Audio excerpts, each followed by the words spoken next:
having a discussion about enrolling in a university course. First, you have some time to look at questions 1 to 7.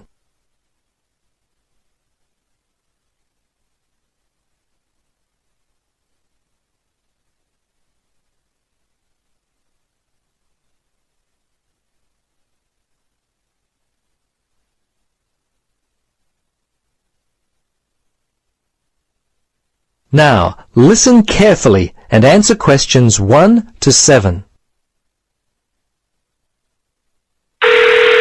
Registrar's office, this is Pam. Yes, hello. I'm calling about enrolling to study at the university. This is the right number? Yes, this is Mitchford University admissions. What would you like to know? Well, basically I need to know what I have to do to be enrolled as a student. You see, I'm currently studying education at another school. I've just finished my first year, but I'm not really enjoying it. I think I'm more interested in accounting. My dad teaches maths, so I thought it might be a good choice. Well, better than business anyway. Okay. Have you received a registration pack? No? How can I get one of those? Well, you've got to have one to register. You can enroll at the university at any time after you receive a registration pack. These are usually available from September for first-year and transferring students, and from November for returning students. On the basis of the information contained in the registration pack, you should attempt to make a firm choice about which courses to study before completing your form. I see. So I've only got a month to get my registration pack in. Can you send me one? Sure. If you are close to a high school, the registration pack and university prospectus are available from the Careers Advisor. Would that be helpful? Well, the closest school's too far away and I haven't got a car. Are there any other ways you can send it to me? Well, for prospective students who have already left school, the registration pack and prospectus are available from the university information line. But that might not be of help for you? No, not really. I'll tell you what. Why don't you give me your contact details and I'll send a pack out to you. At least that would be a start. Okay, sounds good. Right. Firstly, what's your name? Richard Dreyfus. That's Dreyfus. Your address there, Richard? Unit 12, 15 Sportsman Avenue. That's Sportsman, Mermaid Beach. 4554. And your telephone? Yes, I won't give you my home. Mobile's best. 0414. Hang on a minute, I don't call myself usually. I think it's 0414 658 339. Yes, that's it. Okay, now, do you have email? Yes, I do. It's Dreyfus, my last name, at igo. That's IGO.com. All lowercase letters, of course. Before you listen to the rest of the conversation, you have some time to look at questions 8 to 10.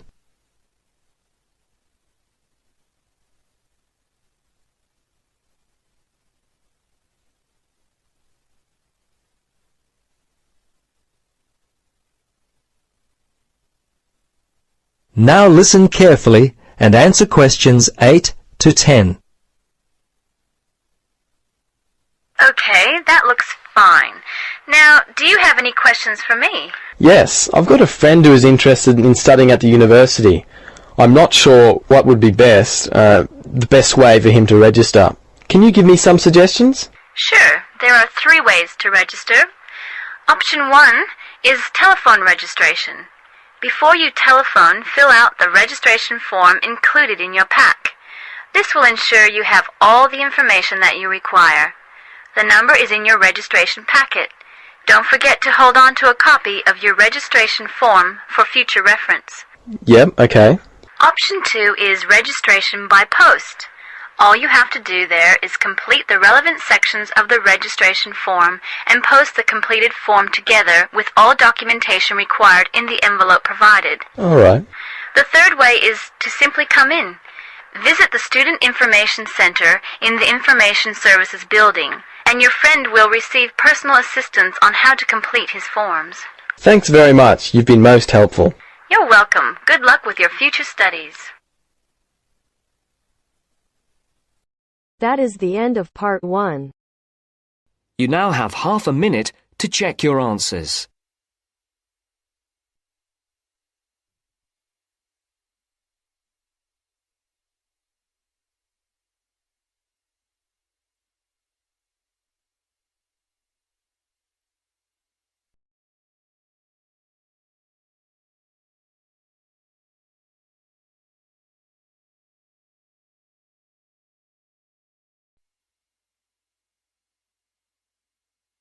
Now turns to Part 2.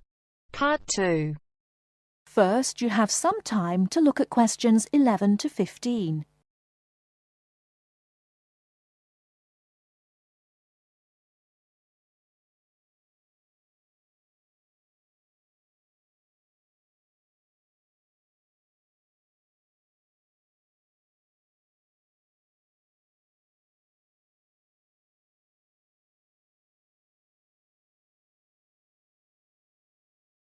Now, listen carefully and answer questions 11 to 15.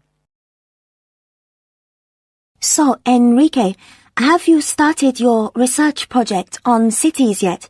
I've done a bit of reading around the topic and made a few notes. But, if I'm honest about it, I really haven't done as much as I'd have liked to because I'm finding it a bit difficult. You don't know how relieved I am to hear you say that. I feel the same way. I think the key is to be able to make valid research questions. You're probably right about that. Didn't we have some lectures on how to write research questions? I think it was towards the beginning of the term. Yes, we did. I've got my notes somewhere in this file. I tell you what, why don't we look at the notes together and then try and come up with some research questions? At least that would be a good starting point. Give us some sense of where we're going with this. Brilliant idea. Let's get started. Okay. From what I remember, a good research question is all about knowing from the outset what it is you're trying to find out. Yes. And now that I'm looking at my notes again, I see I've written here that it's to do with understanding and evaluation. So, understanding a particular issue and evaluating any problems around it.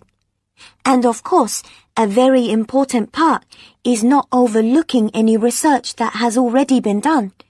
Past research is just as important as what is being done now. It's a bit, I suppose, like looking at the research that's already been done and seeing if it agrees or disagrees with your own ideas. Sure, I hear what you're saying. But to do that properly, you have to have a clear idea in your head what your own research question is. And by that, I mean specific areas you want to focus on. Let's face it, there's so much information out there, and we can't possibly include it all in 2,000 words. Don't remind me. The thought of writing 2,000 words at the moment seems like a huge mountain to climb. I know, but let's try to make a start. I think we're meant to be identifying what makes a successful city, and also try to explain why there has been such a steady population movement of people from rural to urban areas. But I'm a bit confused because I don't think this is meant to be the main focus of our research. Perhaps that's why the lecturer said we need to write questions, and that must be our starting point. Okay, well, what we're investigating is more than simply what elements make a city successful, but we're also trying to offer possible explanations. So, we have two questions. Why do people want to move to cities? And why do people choose to live in them?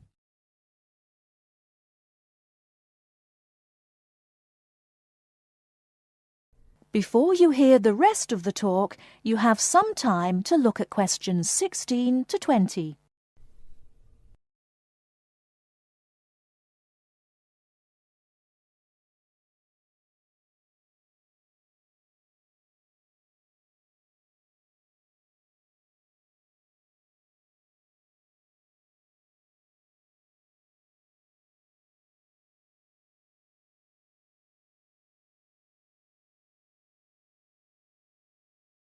Now listen and answer questions 16 to 20. Okay then. I think the first issue concerning successful cities must be the economy. People move to cities for better job prospects, and successful cities are cities that have thriving economies. That's true enough. It does mean that cities can offer good job opportunities, which seems to me to suggest that a city will only be successful if it attracts the right kind of people to work there. What kind of person are you talking about? Well, I suppose I'm referring to the skilled labor force. You know, the idea that up-and-coming young people will move to cities, settle there, maybe buy property, and so that city will get the most talented creative minds. But if a city doesn't offer this, then obviously it will lose out, as university leavers will choose elsewhere. You could be right there. But I also think that when cities encourage businesses to develop, then you obviously have money pouring into the city, which can raise the general standard of living. So we've definitely got a question worth investigating. But apart from the economic factor, I think another point worth mentioning is the environment. Sure, we can research areas like the quality of the air, how clean it is, and then there's traffic. Is there too much traffic? How is it controlled? And also the issues of noise pollution and how the city manages its waste. Oh, and I nearly forgot. The environment includes green spaces like parks. Those are all valid points, but I think you've overlooked the whole issue of beauty. Beauty? Are you sure? What's beauty got to do with the environment? Well, don't you think if you were deciding whether or not you would live in a city, your first impressions would be made with your eyes? So, the buildings in a city are really important. If the entire city looks like a concrete jungle, then it's unlikely to make people want to live there, is it? I think successful cities are those which have managed to strike a balance between old buildings and new ones. So, of course, you'd have some buildings reflecting more modern architecture, but others that haven't lost their character and still represent the past. You're right, actually. I've often thought that buildings tell a story. I mean, you can tell the history of a place by looking at the buildings. I know exactly what you mean. And let's not forget that the environment includes cultural aspects. So, for example, what's the cultural life like? For me, a successful city will be attractive because it will have lots to offer, like a good nightlife and a wide variety of places to visit in the day, like museums and galleries, places like that. True, true. My own view is that some cities have an energy about them. They're exciting to be in. And other cities are the opposite. Well, we've covered so much ground here. But I think there's one final aspect we should research. What's that then? The social aspect. Because, let's face it, cities are made up of people. They are. And surely a successful city would be one where there is a sense of community, a place where people would feel safe and want to raise families in. This topic is limitless. That is the end of part 2. You now have half a minute to check your answers.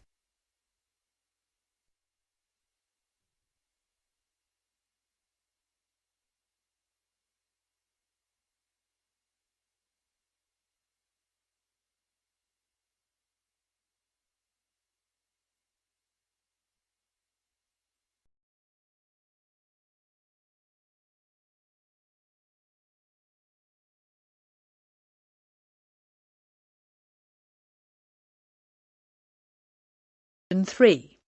In this section you will hear a discussion between a tutor, Dr. Lester, and two students, Greg and Alexandra, at the end of a talk about music. In the first part of the discussion, they are talking about some of the students' favourite instruments and favourite styles of music.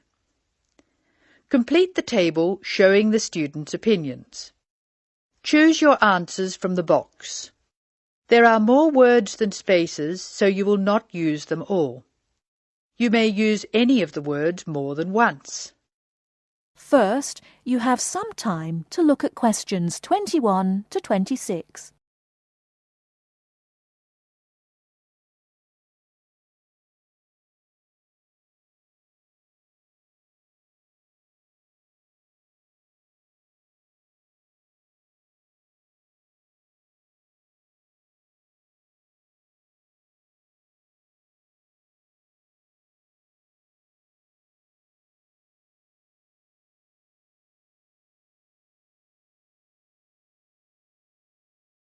Now listen carefully and answer questions 21 to 26.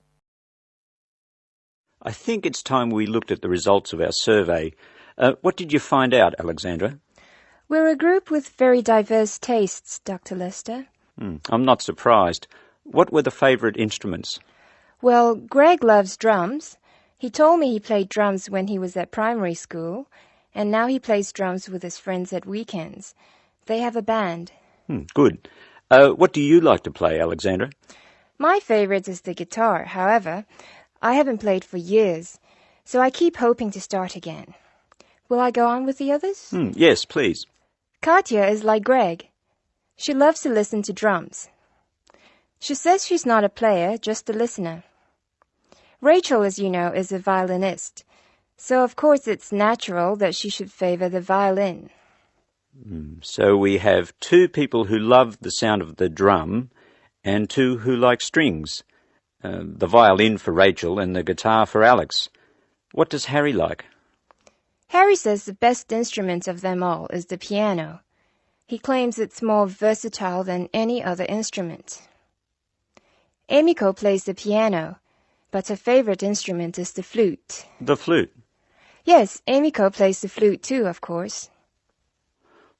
Thank you, Alexandra. Greg, will you tell us the students' favourite style of music? We're really very conservative. My favourite is classical music, and that's Alexandra's choice too.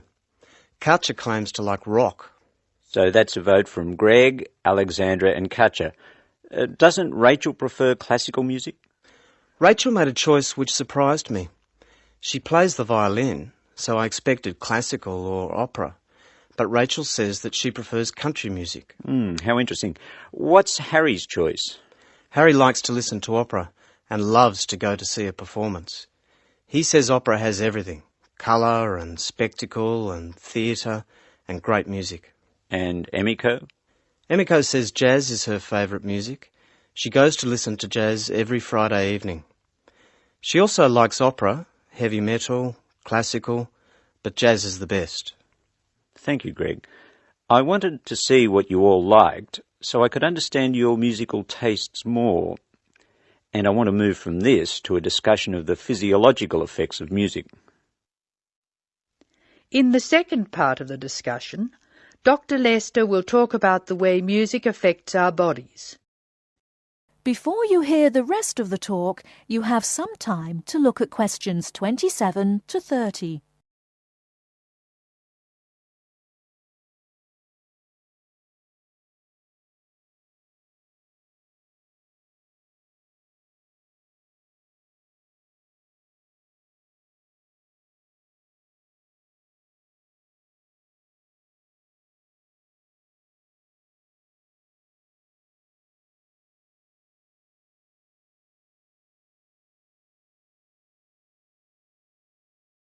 Now listen and answer questions 27 to 30.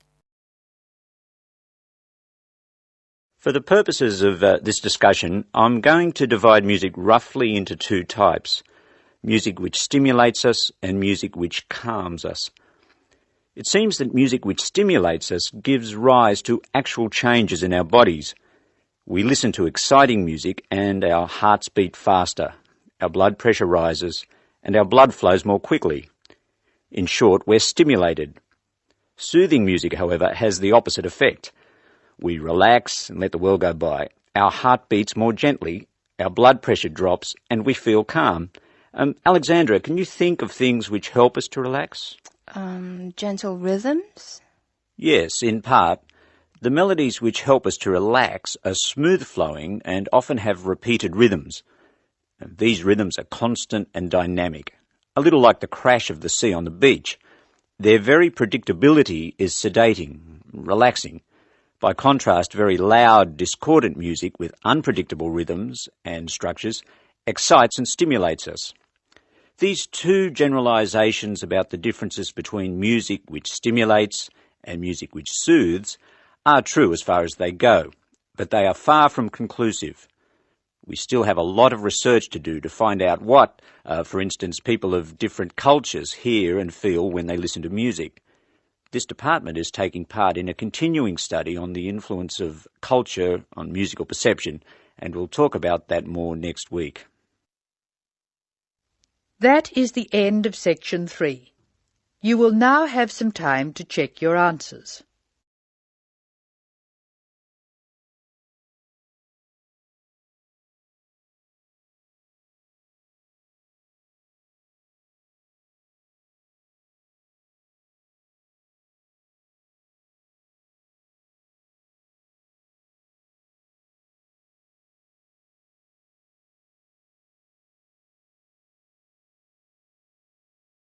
Section 4. In this section, you'll hear a lecture on sports injuries. First, you have some time to look at questions 31 to 40.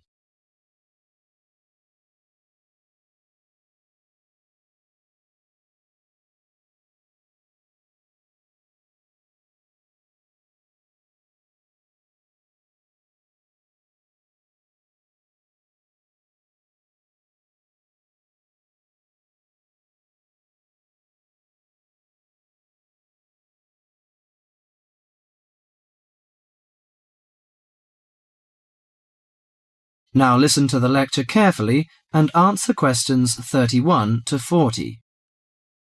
Morning everyone, and welcome to our regular lecture on health issues.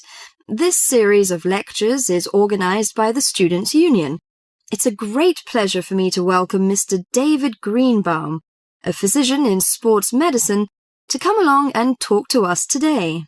Thank you. You may doubt what good sports medicine can do to non-athletes like you college students. According to public assumptions, sports medicine doctors deal only with sporting injuries.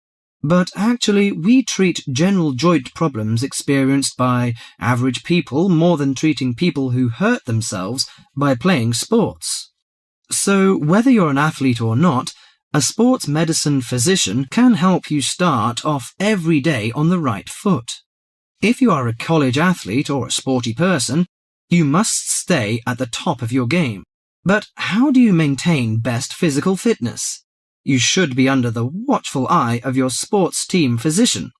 Sports medicine doctors offer total care treatment, such as customized workouts, immediate care of injuries, and surgery when needed. A sports medicine doctor's training falls within the specialty of orthopedic surgery. As such, it focuses on the cartilage, ligaments, and muscles involved in your body's movement. So, how do injuries happen? Most of us take for granted the intricate interactions of our bones, muscles, and ligaments until they are damaged. When injured, these tissues can degenerate, causing your joints to ache and feel stiff. Even ordinary daily movements such as walking and bending may cause a sports injury through overuse. Furthermore, the normal wear and tear on your body's tissue may become more taxing as you age. To prevent such problems, especially as you begin a fitness exercise, your sports medicine doctor offers total care. This includes X-rays to identify potential trouble spots. Afterwards, he helps you set an exercise routine that fits your body's present condition. Do you know your joints? Your body's most complex structural feature is its joints. Your joints allow you to grasp, twist, sit, and even feed yourself. Repetitive motions, however, may lead to chronic overuse of the soft tissue connecting bones at the joints. This overuse can result in injuries such as tennis elbow or even carpal tunnel syndrome. A more severe type of injury occurs when you lose your balance, thereby putting a joint under abnormal stress. Worse still, you could suffer a bone fracture. When a traumatic injury happens, effective medical care is crucial. Improper treatment of any joint injury can cause permanent loss of flexibility and reoccurring joint pain. As quickly as possible, the doctor applies ice packs to your injury. Ice deters swelling and inflammation, so you feel less pain. After keeping it iced for the first 48 hours after injury, the doctor begins therapeutic exercise of your wounded joint. Recently, a new treatment for degenerating joints has been developed, which is a product called orthokin. The treatment involves combining healing proteins with a sample of the patient's own blood. The injured joint then receives an injection of the mixture. This new technology stimulates our own white blood cells to produce large quantities of protective protein. Our cells make this protein naturally, but not in sufficient amounts to protect the damaged cartilage in our joints. It also has the advantage of convenience and lack of side effects. Here are some suggestions on how to prevent sports injuries. Use appropriate protective equipment. Maintain proper lighting in the training area. Have adequate rest. Avoid alcohol and drugs in order to prevent injuries. Follow a regular fitness training program to improve overall coordination and endurance. Better endurance will absorb pressure and prevent injury. Perform adequate warm-up exercises before training or performance. Avoid performing sports or work when you are sick. Most injuries happen when one is fatigued. Avoid treatment by dubious health practitioners. Use of inappropriate massage, adjustment and homemade medicine, often with steroids or other non-tested drugs, can cause more damage to the injury. That is the end of section 4.